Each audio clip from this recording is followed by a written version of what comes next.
అందరికీ నమస్కారం. ఇప్పుడే అందిన వార్త. రాష్ట్రమంతా షాక్. మొత్తం ఊరిలో ఉన్న స్థలాలను మొత్తం తాకట్టు పెట్టిన వైసీపీ నేత. తీవ్ర కోపంలో సీఎం. అసలు ఎవరా నేత?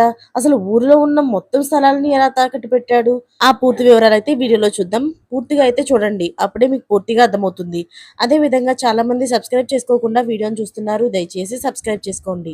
సబ్స్క్రైబ్ చేసుకోవడం వల్ల నేను చేసే ప్రతి వీడియో అప్డేట్ మీకు ముందుగానే నోటిఫికేషన్ రూపంలో వస్తుంది. అదే విధంగా లైక్ చేయడం మర్చిపోతున్నారు. దయచేసి లైక్ చేయండి. లైక్ చేయడం వల్ల ఇటువంటి ఇంపార్టెంట్ ఇన్ఫర్మేషన్ చాలా మందికి రీచ్ చేసిన వాళ్ళు అవుతాం. అలాగే కామెంట్ చేయడం మర్చిపోతున్నారు. దయచేసి కామెంట్ చేయండి.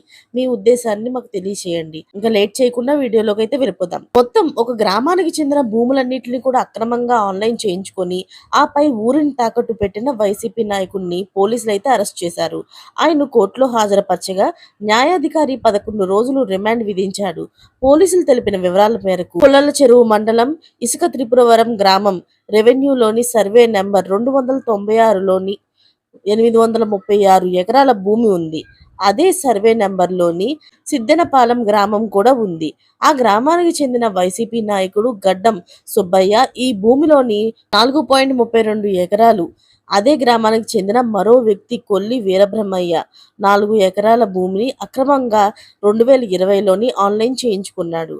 గడ్డం సుబ్బయ్య వెంటనే ముటుకుల సొసైటీకి ఆ భూమిని తాకట్టు పెట్టారు. 2020లో 3 లక్షల రుణం పొందాడు. దీనిపై శుక్రవారం గ్రామానికి చెందిన మాగులూరు లక్ష్మమ్మతో పాటు మరికొందరు ఉన్నతాధికారులు ఫిర్యాదు చేశారు. దీంతో ఆగ్రహించిన వైసీపీ నాయకుడు గడ్డం సుబ్బయ్య మాగులూరు సుబ్బమ్మను బెదిరించి దుష్భాషలాడారు. దీంతో ఆమె పోలీసులకు ఫిర్యాదు చేశారు. SI L Sampath Kumar case నమోదు చేశారు.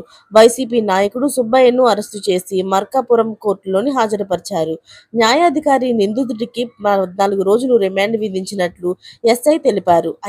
అయితే 2020లోని ఆంధ్రజ్యోతిలోని ఊరినే ఆన్లైన్ ఆపై తాకట్టు అనే శీర్షిక కథనం ప్రచురమైన సంగతి అందరికీ తెలిసిన విషయమే. అయితే అప్పటి మంత్రి రాజకీయ ఒత్తిడిలో ఆ భూమిపై విచారణ చేయకుండా వదిలేశారు. ఇప్పుడు కూటమి ప్రభుత్వం సదరు కబ్జా నాయకుడిపైన చర్యలు చేపట్టారు. అయితే ఆ వైసీపీ నాయకుడు చేసిన పనికి మన సీఎం గారు ఎలాంటి శిక్షణ అయితే విధిస్తారో మరి చూడాల్సి ఉంది. మరిన్ని లేటెస్ట్ అప్డేట్స్ కోసం ఛానల్ని సబ్స్క్రైబ్ చేసుకోండి. Thanks for watching friends.